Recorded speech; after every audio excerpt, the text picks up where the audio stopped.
mengetahui diri kita. Tidaklah orang terpelihara kata-katanya kecuali dia tahu bahwa kata-katanya didengar oleh Allah. Tidaklah orang mencegah dari perbuatan maksiat kecuali dia yakin dirinya disaksikan oleh Allah. Dan tidaklah seseorang tidak akan pernah putus harapan kecuali orang yang yakin bahwa segalanya ada dalam kekuasaan Allah Subhanahu wa taala. Allahumma shalli ala sayyidina Muhammad wa ala alihi wa ashabihi ajma'in. Kita membahas tentang parenting. Memang semuanya penting ya, parenting.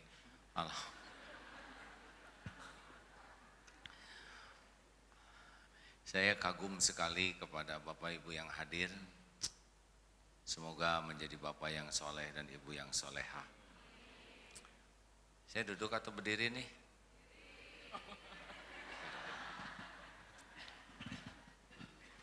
Barusan pulang dari Ustadz Syafi Antonio. Beliau sekarang punya putra satu, sesudah 24 tahun berumah tangga dengan Ibu Mirna, dan Allah menitipkannya lewat salah satu hambanya yang dari Maroko. Mungkin sudah dengar ini? Ya, tadi saya melihat di sana dan diminta memberikan tausiah sedikit. Saya melihat bayi lucu, bersih, harum. Tapi semakin tua, kita semakin bau ya. Mungkin ini efek dari hati kita. Semakin kotor, semakin tidak bersih. Dan sedikit orang tua yang berusaha keras kalau mendengar kembali ke fitrah tuh kembali membersihkan hatinya. Coba tolong jawab ini. Kalau ada seorang ibu mengatakan begini, "Duhai anakku, ibu sayang padamu. Siang malam air mata ibu tidak pernah berhenti rasanya mendoakanmu supaya engkau menjadi anak yang soleh, supaya mulia dunia dan akhirat. Dan ibu mau lakukan apapun tanpa pamrih, nak, tanpa pamrih." Bagus? Jawab atuh hadirin, jangan bikin jengkel. Kalau bagus bagus, kalau enggak harus pukul ya. Udah siang nih. Bagus atau tidak? Bandingkan dengan yang satu ini. Manggil anaknya seusia, lalu sambil jongkok, "Sini sayang." Peluk aja. Sambil meluk, hatinya yang bicara. "Ya Allah, ampuni saya belum jadi orang tua yang benar. Engkau tahu saya belum jadi contoh yang baik. Ampuni ya Allah, saya belum bisa menjaga amanah ini. Belum bisa mendidik, mengurus." Sambil meluk, lalu berbisik ke anaknya, "Nah, maafkan ibu ya. Tolong doakan ibu yang banyak. Doakan." Mana yang ada di hati anak? Sebutkan yang mana? Sebetulnya saya tidak pakai nomor, hadirin, ini agak sensitif. Apalagi di sana kan giliran yang ke satu keduanya ya. Yang meluk ya. Lihat sendiri tidak. Menyaksikan langsung tidak. Mendengar sendiri tidak. Tapi kenapa semuanya sama? Inilah bahasa hati. Jadi ada satu bahasa yang frekuensinya tuh bisa tembus ke hati anak. Bicara ini ada suaranya, tapi daya jangkaunya ini tidak sebanding dengan suara hati. Benar? Mau kisah yang lain? Silakan nanti buka di YouTube. Apa? Tentang singa di Kolombia, ya. Buka nanti di YouTube tentang singa berterima kasih. Saya suka sekali membuka tentang binatang yang berterima kasih. itu dipukul-pukul teralisnya, lalu singa itu berbalik melihat seorang ibu-ibu, kemudian singa itu bangkit dan memeluk di balik teralisnya, tangannya keluar. Dan pelukannya itu benar-benar pelukan yang penuh kangen, sayang. Terus lagi lagunya waktu itu, lagunya yang pengiringnya itu bikin terharu. Ini pasti takdir Allah nih, ada adegan singa meluk ini ya. Allah ciptakan adegan ini, ada yang memilem, Allah masukkan ke YouTube, Allah takdirkan kita bisa melihatnya. Ini singa ini binatang buas lagi, betul? Bagaimana dia bisa sayang kepada makhluk yang bisa jadi makanannya? Pasti ada bahasa tertentu yang dipahami singa.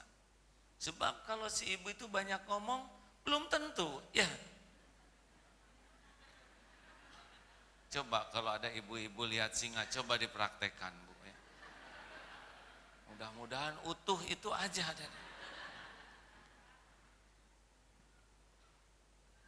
Nah, ini sering jadi pikiran. Jadi kita tuh pakai bahasa apa gitu ngurus anak-anak. 3, kenapa di desa-desa gitu ya, orang tua dengan tingkat pendidikan yang tidak setinggi zaman sekarang, kok rasanya anak tuh tertanam gitu, rasa hormat, sayang ke orang tua, padahal orang tuanya lugu di kampung, benar? Tidak punya psikologi mengurus anak, tidak ada lagi WA yang nggak ngerti WA juga. Paling WA tuh ya. Apa senjatanya itu? Kenapa kadang-kadang kita dengan teori yang bagus, dengan struktur kata yang, anakku sekalian, ibu sangat menginginkan kau menjadi anak yang soleha, sesuai dengan Undang-Undang Dasar 45. Padahal dari struktur bahasa bagus, bahasa Inggris, bahasa Arab, tapi kenapa kok daya sentuhnya kurang? Nah, mungkin inilah yang harus kita evaluasi.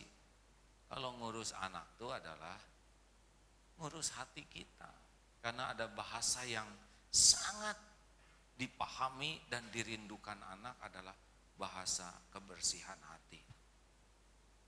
Biasanya kita tuh beda mulut, sikap dengan hati. Ma, kapan bikin PR? Nanti ya, pada Isya. Pada Isya, ma, udah pada Isya. Ayo dong bikin PR. Tenang ya, mama masih banyak. Ini nih teman-teman harus diselesaikan dulu ini. Ma, udah jam berapa? Sabar, nah, sing sabar ya. Innallaha ma'as-sabirin. Udah ngantuk, sabar, udah dibilangin sabar. Itu pelajaran sabar hadirinnya. Dalilnya ada, innallaha ma'as-sabirin. Kemudian menunjukkan, kata anaknya ini juga lagi sabar, mah. Persis ya pemahamannya. Hadirin, kalau menurut saya yang sudah dititipi 11 anak, tenang ya. 8 cucu ya, umur sekarang 56, keluarga ada 2. Saya mikir sekali gitu ya, saya banyak melakukan kesalahan, banyak dalam mendidik anak. Gaida coba dulu anak yang paling besar. Kok udah SMA lagi? Kapan SMP-nya? Saking kurang perhatian. Sudah merasakan bagaimana anak-anak lari kalau bapaknya datang. Padahal di luar ibu-ibu sedang antri mau dipotret. Masuk ke rumah, anak-anak sembunyi, ini kata anak-anak ya. Kenapa? Saya pikir, sederhana. Karena ibu-ibu yang antri zaman dulu ya, sebelum heboh. Karena sesudah heboh potretnya dirobek. Sesudah sadar sekarang diselotip lagi ya. Sebuah episode. Sudah Bu, saya juga udah tahu ada garisnya ya. Lanjut.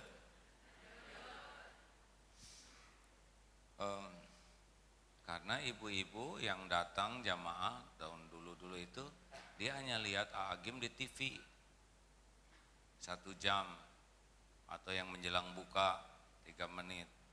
Sedangkan anak-anak tahu saya dari bangun sampai tidur lagi. Jadi nggak bisa ketipu oleh omongan saya, benar? Karena dia lihat sesuatu yang lebih kuat daripada nada suara, yaitu nada perilaku kita. Ini saya ngomong kedengar, tapi ada yang lebih kuat adalah suara kelakuan saya, suara keteladanan. Jadi Bapak ngerti ya, kenapa Bapak kalau nasihatin istri kurang mempan, karena istri sudah tahu modal Bapak, itu saja. Walaupun belum seluruhnya ya, karena kalau tahu seluruhnya pingsan ya Pak. Ibu ngerti kenapa ibu kurang diturut oleh anak-anak? Karena ibu tidak cocok antara nasihat dengan kelakuan. Ngaji, kalian ngaji cepat, itu guru ngaji udah datang. Anak-anak tahu ibu Iqra jilid 2, nggak naik-naik. Jadi menurut hemat saya gitu ya Bu ya Pak, ini cerita saja ya, betapa sampai 2006, 2007 saya banyak sekali melakukan kesalahan. Hanya topeng lah yang dibangun. Sesudah itu dididik oleh guru saya. Nah guru saya pernah berkata begini, kan saya lihat sesudah sadar tuh ya, aduh ternyata anak-anak gak sesuai nih dengan ceramah-ceramah. Ada satu tuh yang semoga Allah mengampuni saya, Gaza ini, gak apa-apa cerita ya. Nah ini based on true story, lebih powerful insya Allah. Anak saya ini minus 7 matanya. Kenapa ini begini? Katanya terlalu sering lihat komputer, terlalu sering main game dulu tuh. Saya tidak sadar itu. Sadar-sadar udah. Dan susah berhenti dari main gamenya itu. Saya tanya sama guru, aduh gimana ini menghentikan, gak bisa dinasehatin. Saya di sini anak di warnet, dulu belum seperti sekarang ya. Kata guru saya sederhana, cuma air mata tobat. Tobat ini tuh gara-gara belum jadi pemimpin yang benar, tidak ngasih contoh yang baik, tidak menjaga anak-anak dengan benar. Hasilnya tiap lihat anak tuh tobat tuh. Ampun ya Allah. Semua ini dan kerasa itu, saya merasa sekali saya yang salah sebagai kepala keluarga. Dengan izin Allah tuh Pak, jadi ke anak tuh beda, yang tadinya jengkel, marah, jadi lebih lunak karena saya yang salah. Oh anak begitu, saya yang salah. Asalnya kan, kita menitu nurut pisan, jangan main internet. Memang waktu itu berhenti, tapi saya berpaling main lagi. Tapi sesudah tobat dan minta maaf. Maaf. Itu anak berhenti sendiri, kemudian jadi pindah senang di masjid, masuk kelas 1 SMP pengen ngapalkan Quran, alhamdulillah dengan pertolongan Allah 8 bulan bisa 30 juz. Kelas 1 SMP tuh, sekarang disekolahkan gak mau, maunya pesantren sana sini, alhamdulillah. SMP tidak sekolah tapi jadi dipesantrenkan, ikut selesai, alhamdulillah. Mudah-mudahan tahun ini sudah masuk ke Al-Azhar. Saya teh mikir, ini teh karena kepintaran ceramah atau karena nasihat gitu. Tapi saya lebih yakin bahwa inilah Allah lah yang membulak-balik hati. Karena memang begitu kenyataannya. Nah jadi apa yang sekarang harus dilakukan? Halo? 5 lah ya. Seguru seilmu yang udah dengar, jangan ganggu, diam atau tidur ya. Wal yakul khairon auliyasmut. 1, dalam hidup ini harus tekad kita bulat bahwa anak ini adalah ciptaan Allah. Anak ini milik Allah. Anak ini sepenuhnya digenggam oleh Allah. Harus sampai ke keyakinan itu. Jadi anak bukan bikinan orang tua. Orang tua boro-boro bikin anak. Gambar anak juga gagal total. bikin sehelai rambut saja enggak sanggup. Benar? Dan ini anak milik Allah, bukan milik kita. Dan setiap saat diurus oleh Allah. Kita ngurus apa ke anak-anak? Ada mandiin nggak bersih, kocek-kocek, tak pakai gayung beres.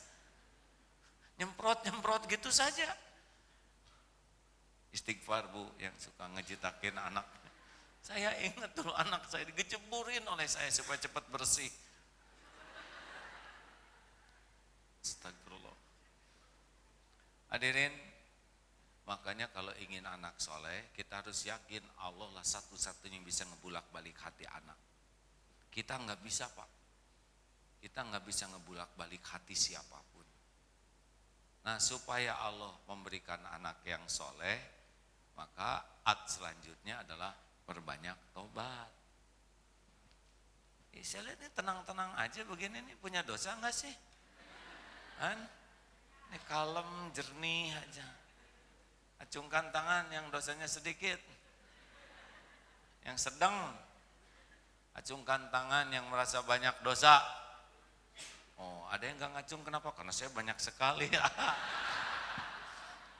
Itu masalahnya. Kita tuh terhijab. Dosa apa coba? Kita satu dosa musyrik. Kenapa? Karena kita sudah menuhankan sesuatu selain Allah. Ada yang menuhankan harta di rumah tuh, menuhankan jabatan, menuhankan pujian orang. Itu tuh musyrik loh Bu. Ada orang yang sangat ingin dilihat oleh orang lain lebih dari kenyataan. Hati-hati tuh, ada yang menuhankan kedudukan di sisi orang lain. Itu kalau kita udah musyrik gitu, kita ngajarin ke mereka juga syirik tuh. Nah, kita harus dikagumi orang. Terus larinya membuat anak tidak menuhankan Allah. Itu dosa. Dosa munafik. Berapa banyak di antara kita yang hidupnya munafik? Munafik itu beda ya antara topeng dengan isi. Halo? Munafik itu bunglon. Beda-beda di depan. Itu teh dosa tuh hadirin. Kita ingin dilihat oleh orang lain lebih dari kenyataan juga sudah bagian dari kebohongan. Coba periksa pik di statusnya itu. Potret yang kapan? Hah? Kita sering masang yang masih muda. Itu kan kebohongan publik. Posisi hidung misalnya diatur sedemikian rupa kelihatan manis. Coba lihat potret yang dipasang di rumah. Kita kan suka benar kalau potret keluarga tuh beda dengan aslinya, betul? Dipotret, diarsir, pakai komputer, nggak ada titik-titik sama sekali. Ini keriput hilang ya, lebih putih. Dan kita teh senang dengan yang nggak cocok ya. Sampai ada tamu, ini potret siapa Bu? Saya. Oh gening beda Bu. Dendam kita mah. Jangan anggap remeh nih Bu, gini-ginian tuh ngajarin anak loh. Ngajarin, karena tata nilai kita adalah tata nilai kebohongan, ketidakjujuran. Itu harus ditobatin. Karena nular. Kalau kita senang dipuji orang, anak-anak akan tertular penyakit itu. Saya anak tentara nih, ada tentara lagi di sini. Maaf ya kalau saya ada tentara, saya anak prajurit. Saya membayangkan betapa beratnya keluarga yang diberikan pangkat atau jabatan tinggi. Katakanlah dia seorang komandan. Itu karena dihormat oleh anggotanya, itu kalau nggak hati-hati naik tuh. Kan kalau tentara mah digaji buat menghormat tuh. Ya, iya, tenang Mas, tenang. Ya, saya kan anak tentara tahu. Nggak menghormat bisa dicabok Pak. Sini enak juga tetapnya begini. Itu ada yang naik, apalagi sini tanda jasa, di sini bintang, di sini pistol borgo. Aduh, itu bisa beda. Padahal sholat ngaco, Jumatan kelewat, ngaji enggak bisa, haji enggak, di kantor juga belum tentu jelas kelakuannya. Tapi karena keburu dihormat, merasa hebat. tidak jujur melihat dirinya sendiri. Ada yang lebih ngaco di rumah itu, istrinya. Suaminya jadi Kapolres, istrinya jadi Kapolda. Lebih galak, lebih nyuruh, padahal seleksi enggak, daftar enggak, latihan enggak, di kantor juga kurang jelas. Tapi bisa lebih galak. Ini ya, bagaimana bisa ngebentuk anak jadi baik kalau andalannya cuman cover, topeng. Makanya jangan heran anak-anaknya dulu anak kolong tuh ngaco. Di sekolah nilainya jeblok, kerjanya berantem karena nebeng ke topeng bapaknya. Ini keluarga munafikin. Karena hidupnya sudah sibuk di balik topeng. Masih ingat ilmu botol? Sebentar. Enggak apa-apa. Tenang. Biasanya datang sendiri botolnya, ya enggak? Saya tuh tidak boleh nyuruh orang, ya. Tenang, itu juga boleh mana ya? Oh, kan? Hidup mah jangan minta-minta, datang sendiri. Makasih kamu. Saya nggak boleh ngeliatin mereknya. Ini botol ini 5.000 karena isinya air. Kita ganti dengan madu, dengan jus 10.000, 15.000, benar? Ganti isinya sekarang dengan madu 100.000. Kalau madu cider Hadramaut 1,5 juta segini. Yang membedakan tuh isi. Tapi kebanyakan keluarga sibuk dengan ngebagus-bagus topeng, sedang isinya comberan. Itu kancil. Sudah kita lihat, walaupun topengnya hebat, kalau isinya comberan, tiang listrik. Ya, sudah itu. Saya nggak boleh ngomongin siapa-siapa. Saya cuma ngomongin tiang listrik. Kenapa ketawa ya? Ngerti? Ya sudah kalau ngerti. Saya nggak boleh ngomongin orang, ngomongin tiang listrik. Tiang listrik tuh karena comberan. Ini ceramah sulit dimengerti, tapi tiang listrik dan comberan apa hubungannya? Ya hubungannya dekok gitu. Hati-hati, harus tobat dosa-dosa munafik. Ya, berapa banyak bapak yang nyuruh anaknya jujur padahal dia enggak jujur. Berapa banyak ya yang tidak cocok. Coba bapak mau punya istri jujur? Pak, mau tidak punya istri jujur? Mau. Walaupun bapak, tuh ini suudon ini seneng lah. Gimana coba ngedidik anak soleh? Saya ngomong dengan ini yang ngomong ya. Bu, ibu, apa ibu mau punya suami jujur? Dengerin tuh Pak, apa ibu siap kalau suami ibu mengatakan yang sejujurnya? Itu udah gak ada yang cocok kata si. Gimana kita ngarep-ngarep anak puguh? Inilah masalah keluarga kita. Si bapak ingin istri jujur, dia enggak ya. Ibu ingin suami jujur, giliran jujur kelenger, kan repot. Halo? Kenapa ya ceramah ini kok ketawanya enak? Pasti enak, sebab ngetawain diri sendiri. Nah Bu, Pak, makanya harus tobat, mulut, ya mata. Saya percaya kalau kita tobatnya bagus, maka kita makin bersih, frekuensi kita jadi makin dekat dengan anak. Belum lagi frekuensi sombong. Ini orang yang sombong tuh kan merasa ujub lagi. Ujub tuh gini nih. Bapak yang paling capek, Bapak nih, Kalian ini tinggal di rumah jerih payah Bapak. Sekolah Bapak yang menderita. Terus aja gitu. Coba enak tidak Bu kalau suami kalian tuh punya rumah, naik kendaraan, makan, saya sebagai kepala keluarga. Gimana rasanya? Enak atau enak? Bahagia atau sebel? Tuh Pak, dengerin. Ya. Jadi kalau ibu ngomong gitu teh sama, suami juga enak Bu.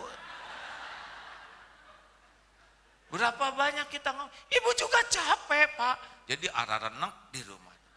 Sekarang ngomong ibu ke anak, ini ibumu nak. Ini ibumu. Anak kan heran. Dek, Si ibu udah lupa. Ibu yang hamil, ibu yang melahirkan, ibu yang menyusui. Kira-kira gimana perasaan anakmu?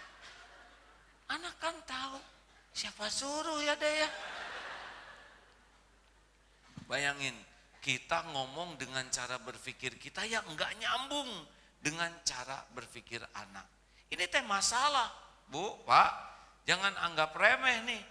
Kita berada di sini, anak-anak tuh hatinya bersih.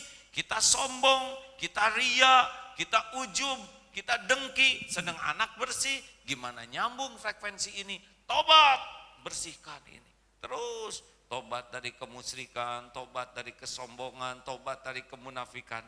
Lama-lama nyaman kita tuh dengan diri sendiri. Nah kalau kita udah nyaman, itu orang tuh bakal nyaman. Ibu udah ngerasain cemburu belum, Bu? Jawab hadirin. Sudah merasakan cemburu? Enak tidak? Pikiran jadi jernih atau kacau? Hati tenang atau galau? Tidur nyenyak atau susah? Dengan segitu menderita urusan jadi beres atau nambah? Nambah. Itu si dia yang dicemburuin jadi jinak atau makin lincah? Lincah. Tahu sederhananya gini, Bu, ketika ibu cemburu itu sangat tidak enak. Nah ini tidak enak, maka layout penampakan kita tuh nggak enak dilihat. Walaupun pakai bulu mata palsu, bulu hidung palsu, bulu ketiak palsu, tetap nggak bagus ya. Kalau ini nggak enak, omongan itu nggak enak didengar. Kalau ini nggak enak, tulisan itu nggak enak dibaca. Nah kalau tobat, itu ini tenang. Ini tenang, kita tuh enak, aura kita tuh sangat enak. Raut muka kita tuh ngangenin. Singa aja kangen. Tulisan kita tuh ditunggu. Tapi kalau kita lagi jengkel, itu tulisan tuh nambah masalah. Makanya perbanyak tobat. Halo? Saya jadi ingat, ini harus berdiri terus ya. Masa disetrap begini. Jalan-jalan. Ini kisah, salah satu kisah nyata yang anaknya pemabok. Ibunya disindir oleh tetangganya. Tapi ibu ini terus saja tidak mau marah sama anaknya. Ketika ditanya, kenapa ibu nggak mau marah ke anak? Kalau ibu murka ke anak, Allah akan murka ke anak. Hancur anak saya, sudah dimurkai saya, dimurkai Allah. Padahal anak saya jadi begini, saya yang salah. Katanya ibu ini, Pak, kalau nunggu anaknya pulang tuh di rumah tuh nyiapin baskom pakai air hangat dan handuk. Sambil dilap, dibersihin anak yang remaja ini sambil istighfar. Ampun ya Allah, Engkau tahu selama hamil saya tidak pernah mengingatmu. Selama melahirkan, menyusui juga tidak pernah menyebut namamu. Jadi begini, saya yang salah. Jangan hukum anak saya ini karena kelalaian saya. Ampun, sambil dibersihin. Tobat tuh anak. Allah yang ngebulak-balik hati anak. Ya, kalau masalah keterampilan marah mah nggak usah dipelajari. Ya, terlalu standar itu. Biasanya orang marah-marah tuh karena nggak ada lagi stok kata-kata. Diam. Ibu tuh capek tahu. Itu udah standar banget, Bu ya. Makanya tobat. 3, kalau ingin anak soleh mah jauhi maksiat. Ayo berhenti ngobrolin orang lain. Mak, mak, tuh udah nggak mau disebut mak, maunya tante aja. Ayo sekuat tenaga, kalau mulut ingin mustajab, jangan ngomong jelek, jangan ngomongin orang, benar? Allah kan lihat kita menjauh, jadi doa kita tuh powerful. Itu WA cobalah jangan sampai diperbudak. Ya Bu, Pak, jangan sampai suami itu takjub, kan pernah dengar yang istrinya bercahaya terus wajahnya. Sampai ditutup selimut juga bercahaya. Istri saya tuh katanya amalannya luar biasa. Kelihatan cahayanya. Gitu.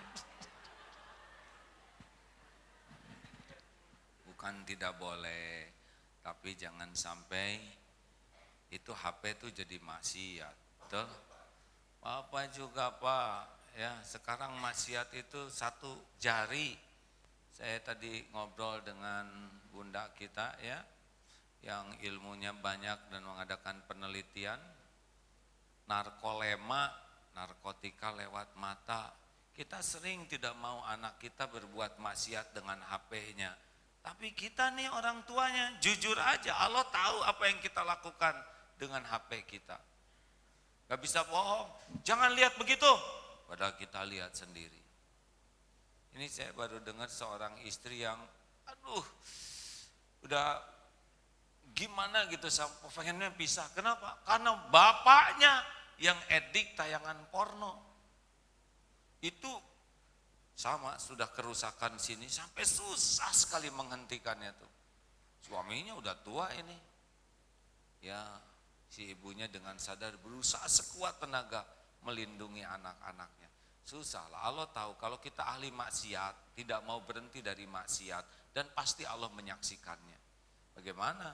Kita dititipi anak soleh sedang kita sendiri tidak ngurus diri kita dengan benar. Jadi contoh. Ayo berhenti dari dosa, maaf, tobat dan jauhi maksiat. Kan hebat Bu, kita ingin anak soleh, kita jadi soleh, benar? Dan kita harus tahu Allah tuh melihat apa yang kita lakukan setiap saat ini. Tiap kita licik, maling, zina atau apapun, Allah lihat. Dan itu bisa berefek kepada anak-anak kita. Nah yang keempat, kamera sesuaikan. Kamera tolong kamera.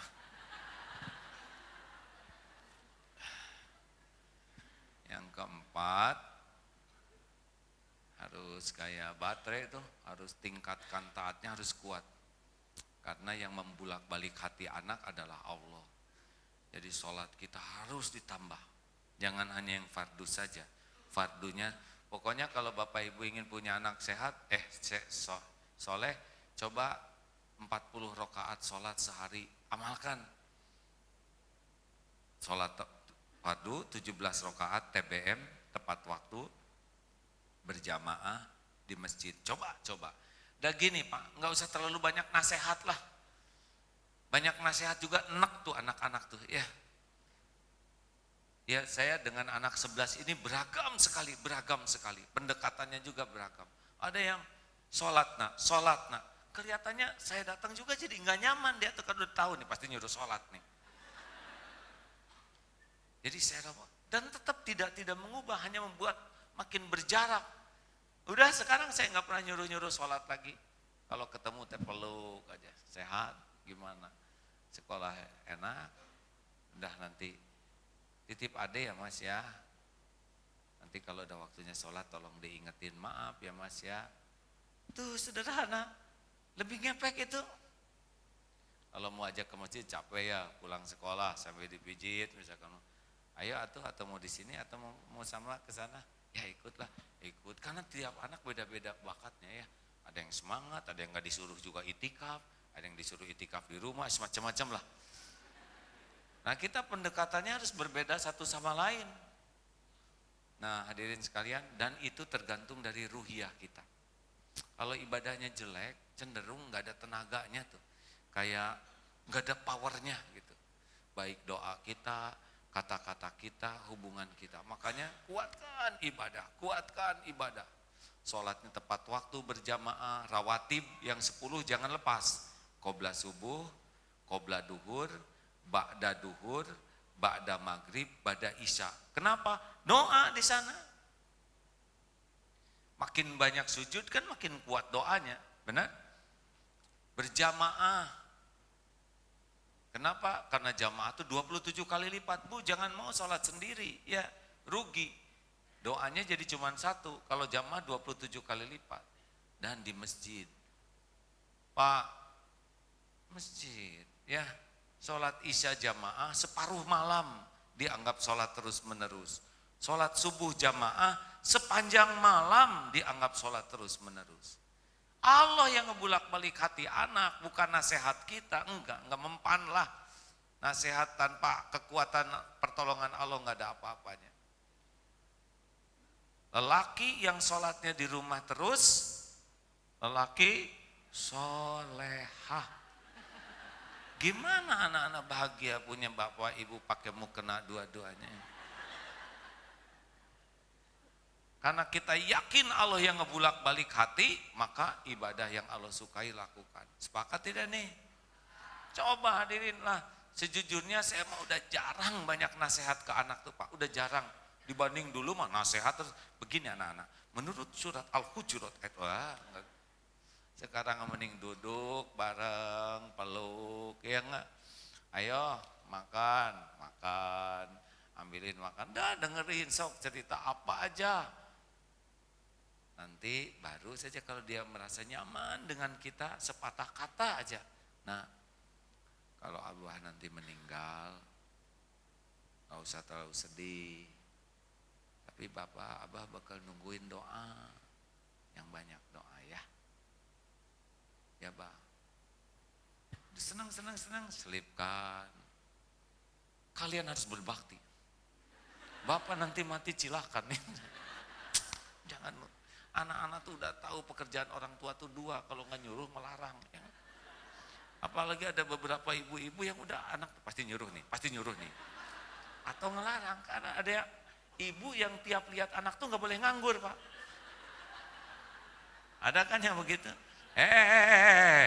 Ambilkan selop mama. Pasti nyuruh deh. Nggak boleh terprediksi Bu. Anak enggak boleh kepada kita tuh udah bisa ngebaca, pasti nyuruh, pasti ngelarang nih, pasti nyuruh sholat nih, pasti melotot nih. Buat anak-anak tuh sederhana. Ini teman saya enggak sholat baik-baik, si ibu rajin sholat kok ngamuk melulu, sederhana. Bu, sholat. Kok temen gue enggak sholat biasa aja enggak? Kenapa sih mama sholat jadi amuk-amukan begini? Coba pikir baik-baik hadirin. Harusnya kalau ibadah kita bagus, kita tuh nyaman dengan diri kita. Kalau kita nyaman, anteng, mantep, ajeg, itu auranya tuh kebaca oleh mereka. Mereka tuh akan kangen. Mungkin sudah tahu ya teknik kalau bicara supaya jadi dekat, udah tahu belum tekniknya? 3 kan? 1, gimana supaya kita dengan anak ngobrol dekat? 3 kan? Udah tahu belum? 1, aman. Anak itu harus merasa aman dari kita. Kalau tiap ketemu melotot, tiap ketemu nyuruh, tiap ketemu melarang, tiap ketemu nyalahin, udah pasti mending gak ketemu. Si bapak udah pulang kacau deh, yang kapan lemburnya bapak? Bagusnya bapak tuh dinner luar yang jauh gitu. Tong, deh cilaka mama pulang pengajian kacau nih. Itu paling jelek Bu. Kalau ibu sudah tidak diharapkan kehadirannya, udah gagal tuh kita jadi orang. Itu singa aja ngarep-ngarep kedatangan. Karena kelembutan hati. Makanya, Bu, Pak, jangan kebanyakan nyuruh dan melarang ya. Jangan sampai anak merasa tidak aman. Tambahannya 2, suportif. Jadi orang mau deket dengan kita kalau dia tahu bahwa kita tuh bukan hakim buat dia. Kita tuh bagian yang mensupport. Kalau dia tidak tahu, kita bagian ngasih tahu. Kalau dia lupa, kita bagian ngingetin. Kalau dia salah, bagian kita bantu untuk bangkit. Pokoknya kita tuh tim khidmat, bukan di atas. Itu nyaman. Coba saya nanya ke ibu, Bu, kalau ibu melakukan kesalahan, maunya dimarah oleh suami atau diberitahu dengan lemah lembut? Catat Pak, ya. Maunya dinasehati oleh suaminya di depan anak-anak atau secara pribadi? Yang ketiga, apakah ibu mau diungkit-ungkit kesalahannya oleh suami atau sekali aja ngomongnya? Sekali aja, ya. Jadi kalau bikin salah nggak boleh marah, tapi diberitahu dengan lemah lembut, secara pribadi, ya, nggak boleh dilihat orang lain, dan sekali Pak, nggak boleh diungkit-ungkit. Ibu maunya dimaafkan atau tidak? Yang jelas, dimaafkannya sesudah minta maaf atau sebelum minta maaf? Luar biasa hadirin, top banget ini. Luar biasa tuh Pak keinginannya. Coba kalau ibu bikin salah, suami nggak boleh marah, harus lemah lembut. Sembunyi-sembunyi ngomong, rahasia ya Bu ya. Dan nggak boleh diungkit-ungkit, cep. Dan langsung dimaafkan seketika itu juga. Begitu maunya Bu. Manis pisan. Hari ibu ke suami gitu enggak? Enggak. Ke anak gitu enggak? Nah, inilah kesalahan kita. Kita tuh harusnya suportif, bukan jadi hakim. Udah ngerti apa ya? Seperti itu. Sabar ya. Memang keinginannya tingkat tinggi. Dan yang ketiga, terbuka. Jadi kita tuh harus membuka diri untuk dikoreksi oleh anak. Nah, kasih masukan dong ke Bapak. Ada sikap Bapak yang enggak bagus. Ya Pak, Bapak kalau lagi ketemu orang, usahakan jangan megang HP Pak. Oh ya, siap. Pak, kemarin waktu Bapak salaman, kok tangannya ke sini, matanya ke sana. Jadi orang mungkin merasa kurang dihargai. Ah ya, baik-baik. Pak, kalau negur jangan pakai ngungkit-ngungkit yang lalu dong, saya kan jadi nggak enak. Ah, baik-baik. Gitu. Kita jangan suka ngebela diri. Pak, ayo nak, beri Papa masukan. Pak, Papa jangan galak dong. Papa tuh bukan galak nak. Papa tuh tipe Umar bin Khattab. Ya, Pak.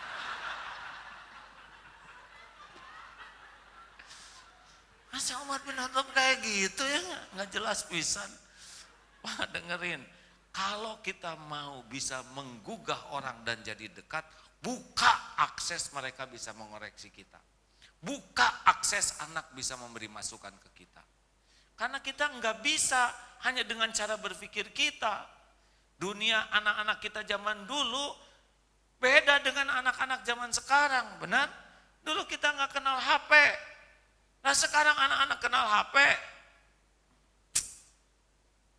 Buka, ya. Jangan main game, jangan main game.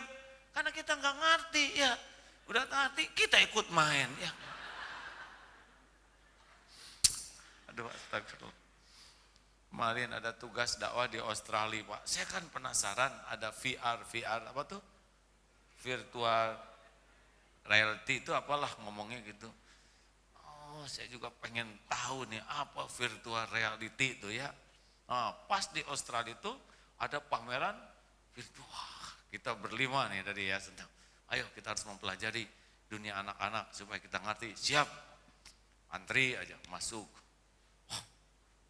Kenapa begini? Ada jalan pakai yang gitu tuh ya. Duh, kenapa jadi mau muntah begini saya? Saya buka ternyata teman-teman udah di luar pada gini. Kenapa? Aduh, saya kira cuman saya yang mau muntah, itu mah seharian mau muntah. Kalau kita nggak pernah ngerti kenapa anak-anak kita pada muntah, kita mungkin belum pernah tahu dunia mereka. Makanya bagus sekali kalau kita mau minta masukan dari mereka, pendapat mereka. Selain kita jadi paham, mereka juga bisa jadi dekat. Jadi jangan suka satu arah. Akses dan dengar. Dan nggak ada ruginya tuh. Benar? Ibu-ibu kan suka ngaca, ya kan? Bangun tidur ngaca. Oh, kamu masih ada. Ke toilet ngaca. Mau keluar ngaca lagi. Sampai keluar kaca jendela. Sebelum masuk mobil, kaca mobil. Di dalam mobil, kaca spion. Lagi nganggur, saya yakin tuh di tas itu ada kaca. Kenapa sih dilihat aja, apa enggak bosen? Ibu teh nyari yang kurang, takut ada korong, takut ada upil. Dan kalau ada juga enggak pernah rewel. Beres. Hadirin, kenapa kita enggak akses orang terdekat kita jadi cermin kita, benar? Benar? Penghargaan orang dari luar tuh enggak ada apa-apanya. Telah terpilih Ibu Fulana sebagai ibu teladan tingkat provinsi. Tahu apa gubernur? Lihat ketemu kita juga enggak, tapi kita bangga. Ibu Fulana terpilih sebagai ibu teladan tingkat nasional. Presiden mah lebih enggak tahu lagi. Tapi ada yang bangga, dihargai tingkat nasional. Sampai pulang ke rumah tuh jalan jadi beda. Anak-anakku sekalian, apa mah? Kalian semua harus bersyukur. Syukur apa mah? Alhamdulillah, mama terpilih sebagai ibu teladan tingkat nasional. Mustahil mah. Kalian jangan demik. Mama kenapa jadi beda gini? Kalian harusnya bersyukur dari seluruh Indonesia, mama lah. Ini mustahil, itu panitia pasti nggak tahu apa-apa. Mau apa kita dikagumin banyak orang, kalau orang terdekat aja nggak suka ke kita, benar? Hei, benar enggak? Orang kan menghormat kita karena nggak tahu siapa kita. Anak-anak lebih tahu, suami lebih tahu, istri lebih tahu, pembantu lebih tahu. Kita yang harus minta pendapat mereka. Orang-orang yang menghormati kita mah belum tentu suka sama kita. Mereka tuh suka sama kedudukan, sama jabatan. Jangan suka ketipu. Halo? Tuh minta masukan. Efeknya kita jadi tahu kekurangan kita, mereka jadi dekat dengan kita. Nggak ada ruginya. Nggak usah bela diri. Dengar aja, dan nggak ada ruginya apa-apa. Mikir sama. Coba nanti mau tidur ngobrol suami istri, Ma, katakan padaku. Sok ngomong, ibu jangan memanfaatkan kesempatan ini untuk menghancurkan kehidupan suami. Satu, Pak, ketiak papa tuh amit-amit sepanjang pernikahan. Ini mah cari penyakit. Bapak juga jangan suka pakai sindiran yang gak jelas. Pak, kata AA, Mama harus minta masukan ke Papa. Silakan. Pak, Ma, Papa tuh senang, Mama tuh rajin pengajian. Papa lihat, Mama tuh sering sekali berubah, ya. Seragamnya, tapi kelakuan mah awet gitu. Kan dikira teh bakal ningkat iman, tapi ternyata hanya ningkat cicilan. Tolong, nah itu juga nggak boleh. Sing pakai hati ya Pak ya. Alhamdulillah. Insya Allah sudah semakin baik. Buka untuk akses masukan jadi dekat. Penutup, satu apa tadi?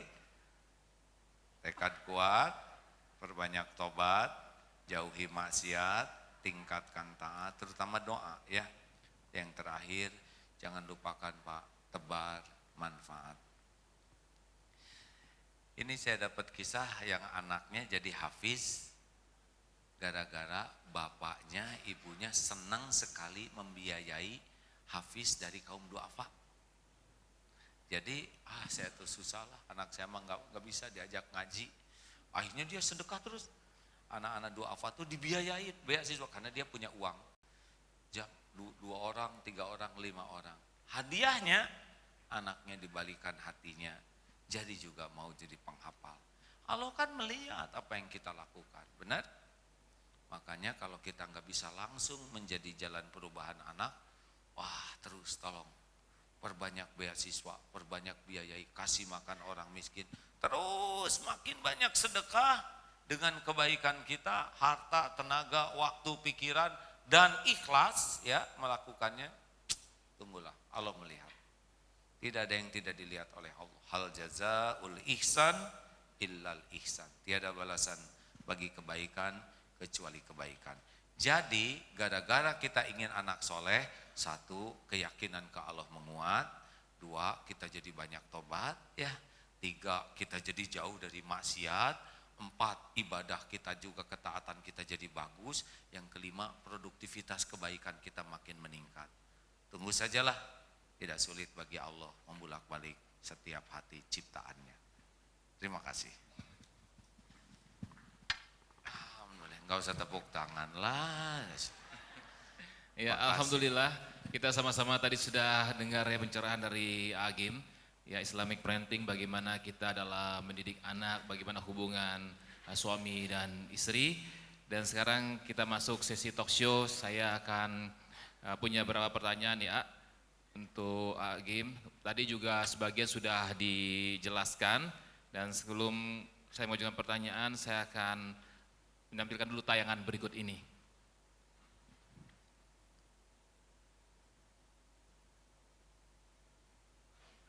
Iya, ini mungkin lampunya diredupkan sedikit, apa?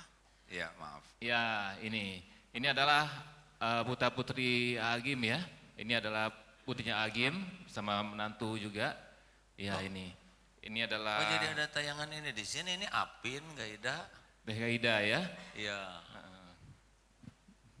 Teh Gaida. Coba kita lihat slide berikutnya. Kenapa nayangin yang ini? Iya. Oke. Ini yang tadi ya. Iya. Udah malu jangan nayangin keluarga saya karena pasti ada yang kurang ya. Nah ini berikutnya. Ini tadi sebutin ini Kang Gaza Al-Ghazali. Iya, ini yang dulunya senangnya games ya. Insya Allah nanti akan lanjutkan pendidikan di Al-Azhar ya, Mesir ya. Insya Allah. Udah jangan malu-malu ya. Oke ya. Udah belum benar saya juga ngurusnya ya. Coba diceritakan lagi ya, ini tantangannya dalam tadi mendidik Teh Gaida dan juga Kang Gaza gitu. Kan ada 11, kenapa cuma 2? Semuanya tantangannya sama. Ini setelah dilihat. Ya coba, kalau satu, coba. Saya cerita sedikit. Ya. Ini aduh saya mohon maaf, saya harus benar-benar ngejaga hati supaya tetap jadi amal soleh ya. Gaida ini, saya kan ada 2 keluarga, keluarga Bandung 7, keluarga Jakarta 4. Bandung paling besar Gaida. Saya akui saya belum mendidik dengan benar pada waktu awal itu, belum punya strategi yang bagus, belum punya perencanaan, nggak tahu mau dibawa kemana karena udah keburu populer waktu itu dan sibuk dengan popularitas dan merasa populerlah kesuksesan ya. Ini saya meminta maaf kepada anak-anak nih. Gaida alhamdulillah bisa selesai kuliahnya tuh fisika nuklir kalau nggak salah di ITB, dan hasilnya ngedesain baju. Lagi nih ada di sini kan? Kok nggak bilang-bilang? Kenapa 2? Ya ini adalah putra putri ya. Nih Teh Gaida, ini Kang Gaza. Ini nggak dikasih tahu acara ini ada. Ya silakan. Aduh, baru juga Bapak bilang minta maaf. Iya. Sayang. Ya sini ya, silakan. Ya. Gaza, kan di sini juga nggak bilang-bilang, lain kali bilang sama Bapak ya. Silakan dulu Kang. Ya sini ya, bisa di sini Teh. Iya, kenapa tadi nanyanya cuma 2 ya, yang mau dihadirkan 2. Jadi ini nggak tahu ya kalau Teh Gaida dan Kang Gaza dihadirkan di sini. Nggak gitu tahu. Ya. Nggak tahu. Lain kali ngasih tahu, kan saya jadi malu kan. Ini cucu nih, cucu ke-8. Berapa? Ke-7. Suka patukar-tukar. Jadi kapan nak terakhir ketemu dengan putri putra? Oh, sekarang mah sudah lebih baik saya. Iya. Kapan terakhir sama Bapak aja? Malam Jumat kemarin. Oh ya, lebih jinak bapaknya sih. Kapan terakhir komunikasi sama Bapak Gaida? Alhamdulillah kemarin traveling sama Bapak untuk pertama kalinya. Gaida jangan gitu, atulah Bapak kan udah tobat. Gitu.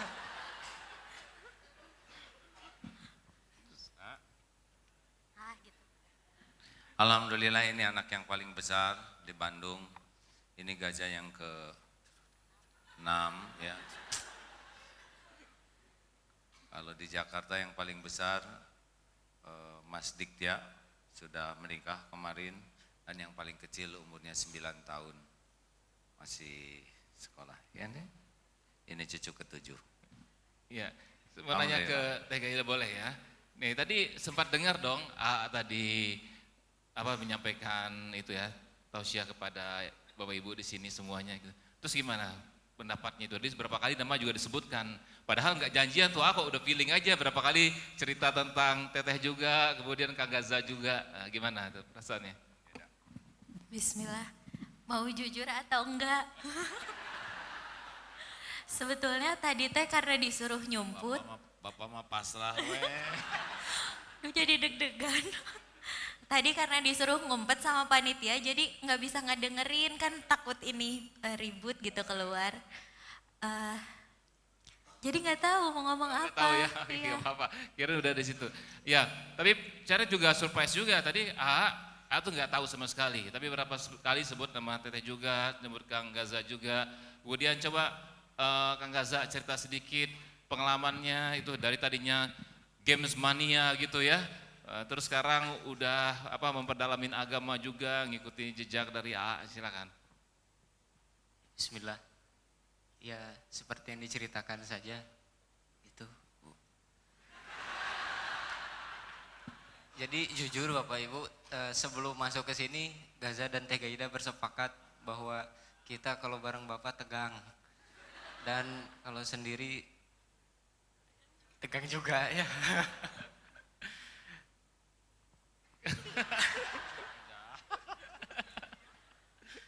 Ya surprise juga ya. Mereka Sungkan ada bapaknya. Bicara aja apa yang manfaat, ya. Iya.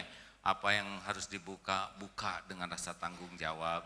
Apa yang harus ditutupi, tutupi dengan rasa tanggung jawab. Ya, Bapak tadi sudah ngaku Geda bahwa memang lama Bapak lupa terhadap amanah tanggung jawab. Apalagi waktu kita diuji dengan popularitas, ya dengan duniawi lah ya. Sehingga saya aja lah yang nanya ya. Oke, ya, udah. Ya. Kapan Gajah mau menikah? Ja, jujur ya Jaya, Gajah kan tahu bahwa sebelum heboh dengan sesudah heboh ya.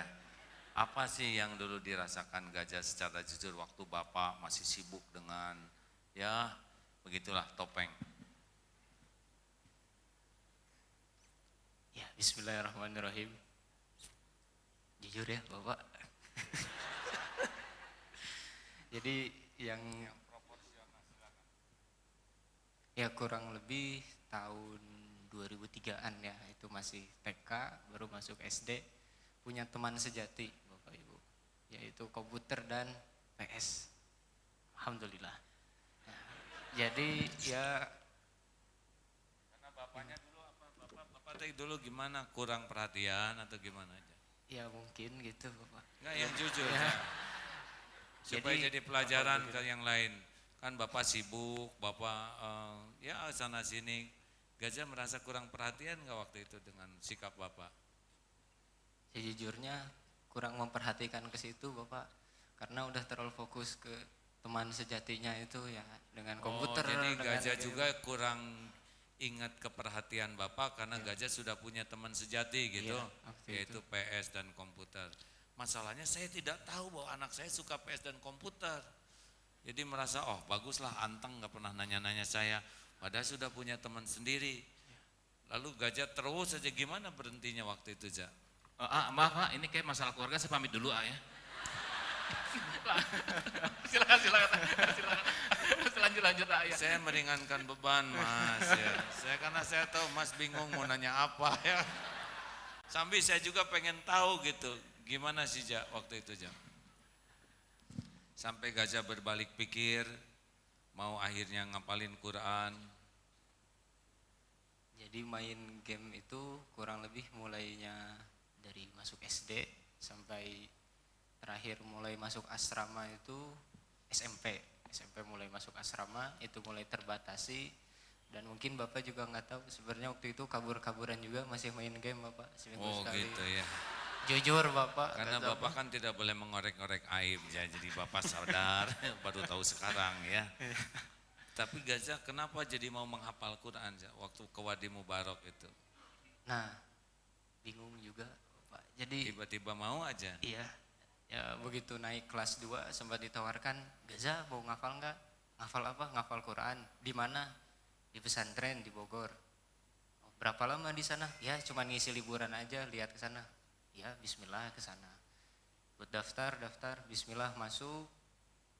Dites sedikit bacaan Al-Fatihah, terus mulai alhamdulillah. Di situ ya Gaza sendiri bingung sebenarnya kenapa jadi pindah ke situ, jadi fokusnya di situ. Yang tadinya senang dengan teman sejati seolah lupa sendiri, kemudian ya udah nggak inget ke Nah, situ lagi. begitulah ya Bu, karena saya juga sudah tidak bisa memberi nasihat banyak, tapi kalau Allah membulak-balik hati, beliaunya sendiri tidak menyadari.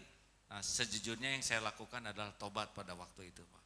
Saya menyadari ini saya lama sekali menjadi ayah yang tidak bertanggung jawab. Nah, hasilnya ternyata seperti ini sejujurnya. Gazanya sendiri nggak kepikir, tiba-tiba jadi masuk Quran, ngapalin Quran, dan saya sangat yakin Allah yang ngebulak-balik hati. Gitu. Terima kasih, Ja. Terus Gajah teh cita-citanya apa? Kalau dulu mah jadi pemain bola, Bapak masih ingat? Jadi Pemain dulu pemain bola. Iya. Terus sekarang jadi apa? apa ya? Insya Allah doakan, karena ini nanti yang harus melanjutkan pesantren Darut Tauhid, Bu. Kalau dari tracknya mah jadi senang pesantren. Kenapa Gajah nggak pengen sekolah umum tapi malah senang pesantren? Yang aslinya aja Asli nggak tahu Bapak. nggak tahu ya. Seneng aja di pesantren. Tapi jadi senang gitu di pesantren. Alhamdulillah ya. Kan tinggalnya di pesantren terus, Bu. Pesantrennya bukan pesantren saya lagi. Pindah di pesantren yang lain karena udah tahu modal bapaknya, jadi nggak ada wibawa ya. Kenapa Gajah nggak di pesantren bapak aja? Nah, Gajah di beberapa pesantren keliling-keliling, alhamdulillah. Dan ternyata yang seperti disampaikannya barusan, nggak ngerti gitu Gajah kenapa jadi berubah hati, berubah kesenangan gitu. Ya, kurang lebih seperti itu. Alhamdulillah. Alhamdulillah. Mau nanya apa, Mas? Iya, ini ke Teh Gaida sekarang. Tadi betul kata lulusan fisika nuklir ya, benar. Waktu TA-nya ya fisika Oh, nuklir. nuklir. Terus kalau sekarang kegiatannya desainer ya, desainer ya. Alhamdulillah ibu rumah tangga, Ibu rumah tangga. dari 4 orang anak Hmm. dan kerja sampingannya desainer. Oh gitu. Bisa diceritakan itu kegiatannya sehari-hari Teh Gaida ini. Deg-degan ya ada bapak. Sebelumnya tadi kan Gaza curhat zaman dulu. Gaida mau nyampein sedikit juga yang zaman dulu. Ya alhamdulillah dulu itu Gaida ngerasa dididik oleh bapak dengan cara demokratis, tapi intinya adalah tauhid. Itu yang Gaida ingat sampai detik ini.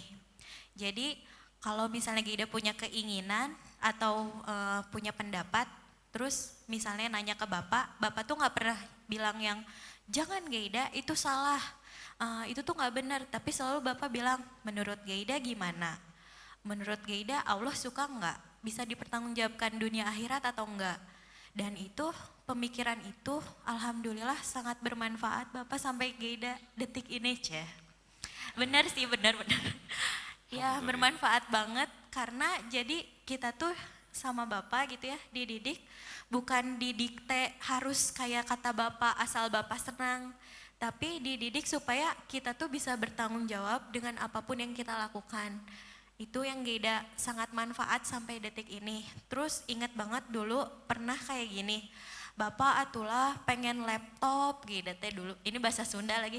Maaf bapak saya ingin laptop, bahasa Indonesianya ya.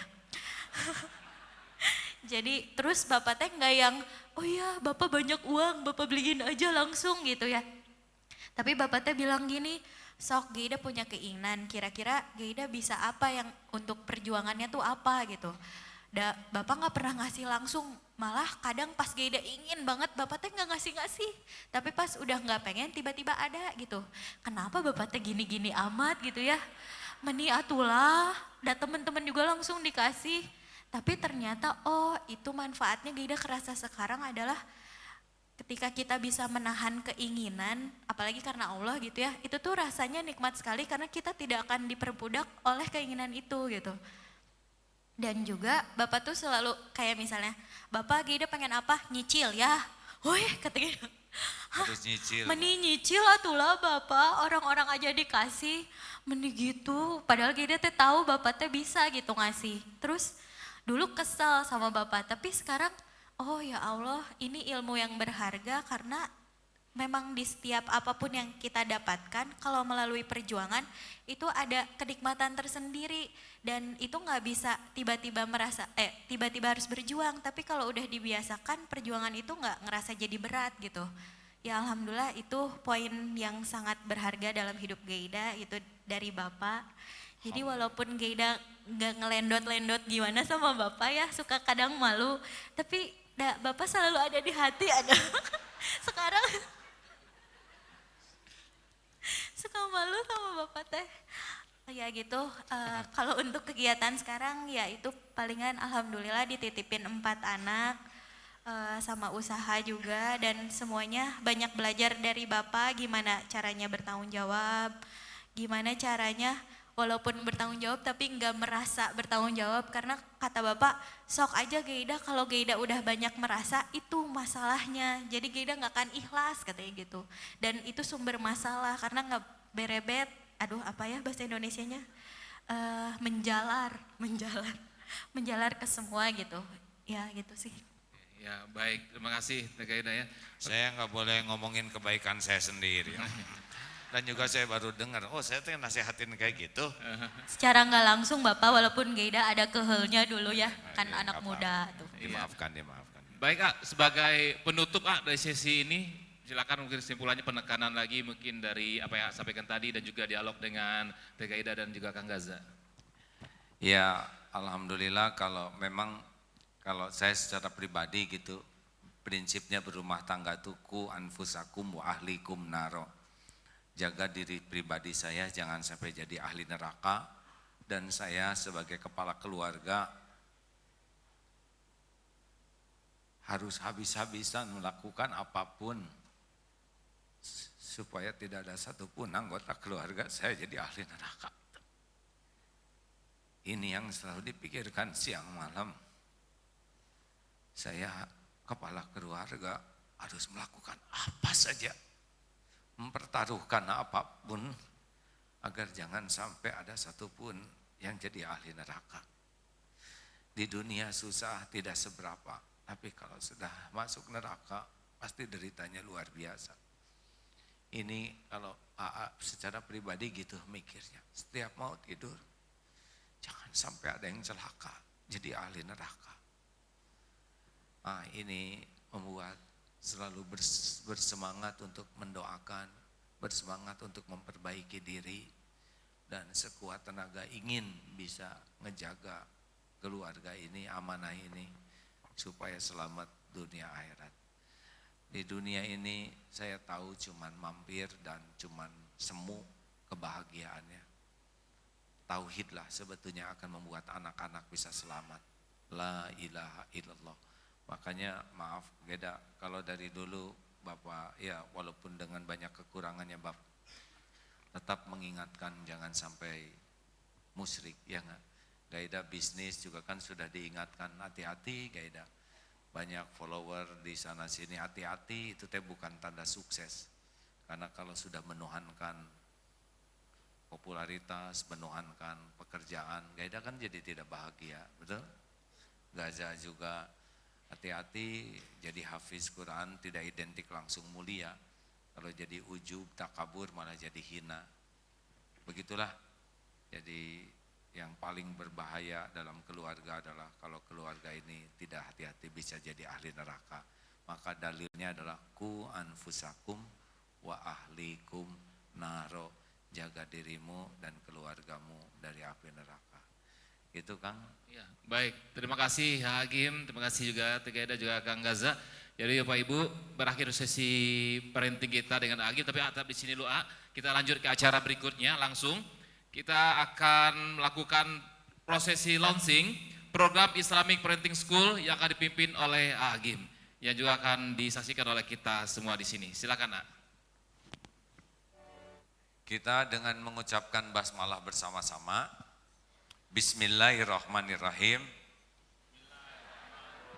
Maka kegiatan parenting ini sudah kita resmikan sama-sama.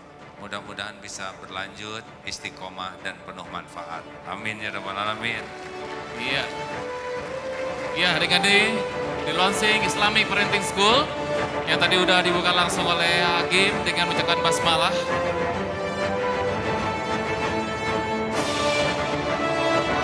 Islamic Parenting School, anak investasi terbesar dunia akhirat.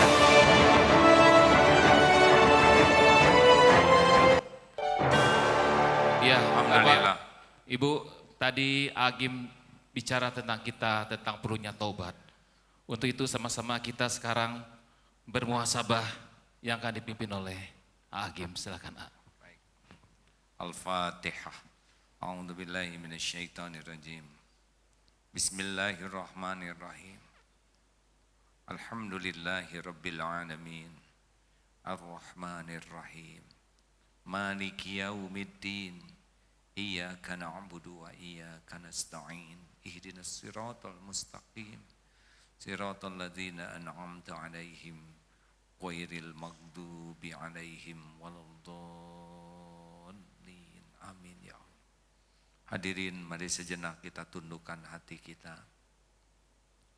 Hari berganti hari, semakin dekat dengan ajal kita.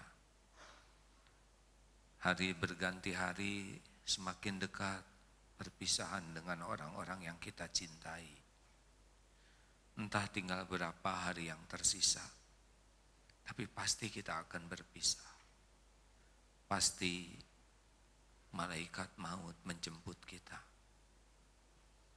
Semoga hari-hari yang tersisa ini bisa kita gunakan untuk menebus semua dosa dan kesalahan.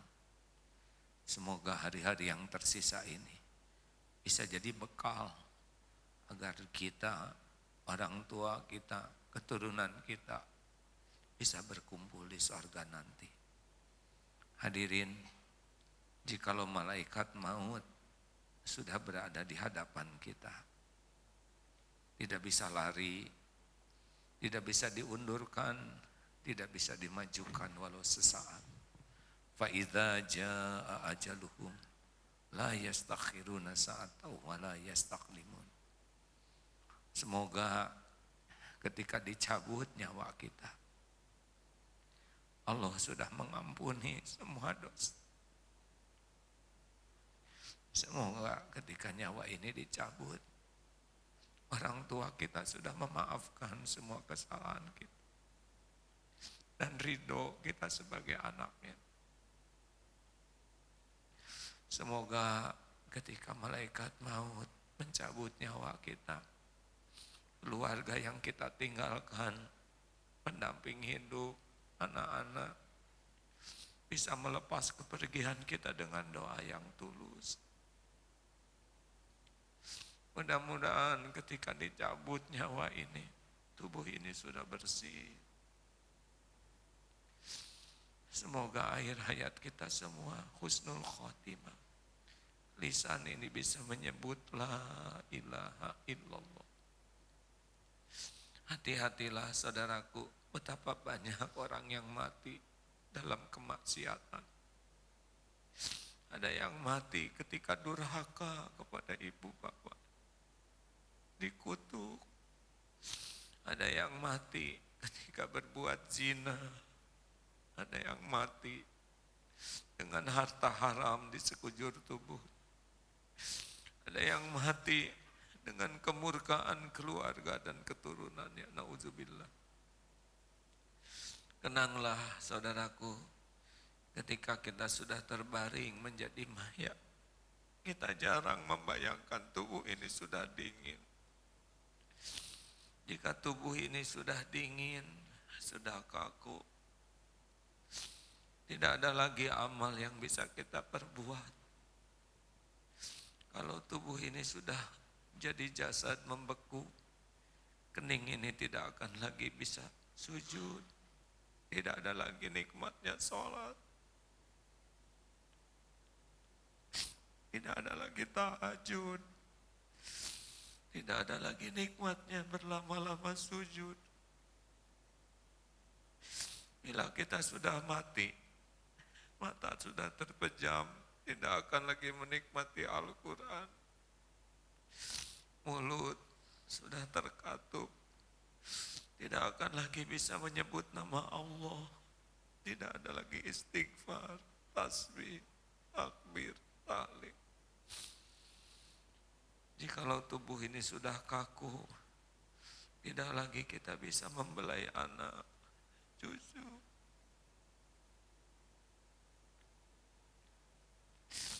Tidak ada lagi bisa menafkahkan rezeki.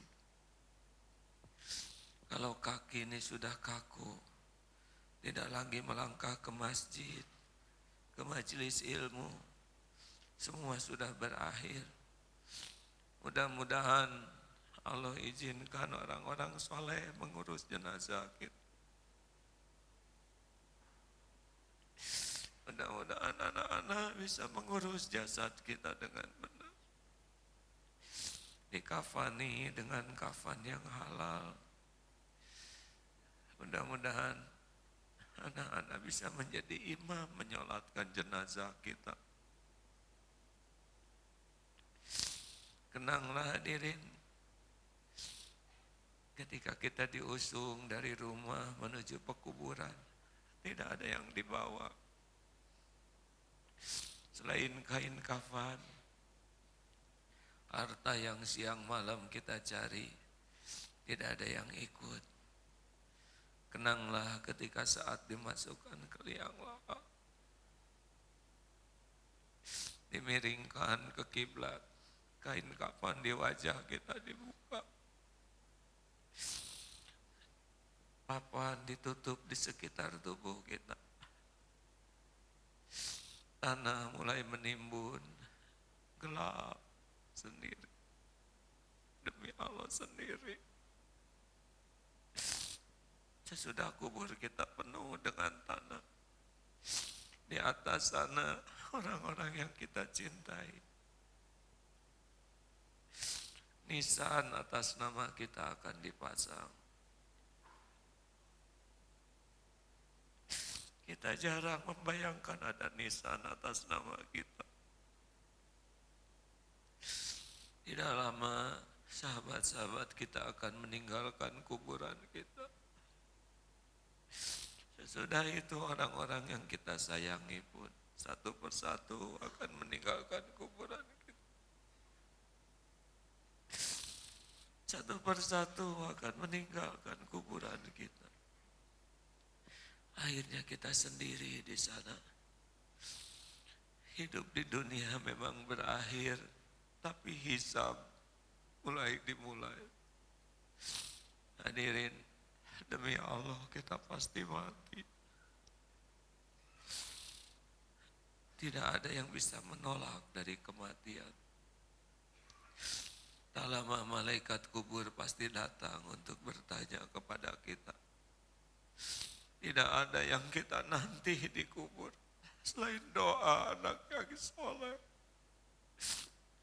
ilmu yang kita sebarkan yang manfaat, dan amal jariah kita.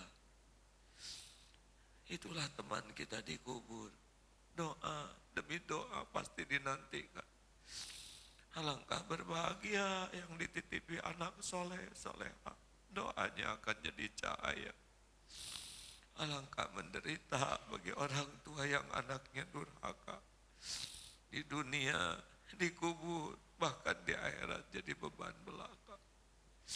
Allahumma salli wa sallim wa barik ala Sayyidina Muhammad. Ya Allah, ya Hayyu, ya Qayyum, ya Arhamar Rahimin, irhamna. Duha yang maha mendengar, berkahi majelis ini ya Allah.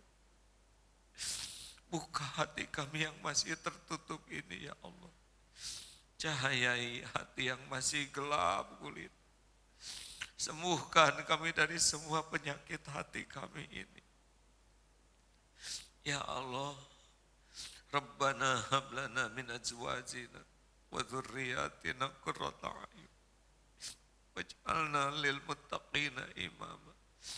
Ampuni semua kedurhakaan kami kepada orang tua. Jangan biarkan keburukan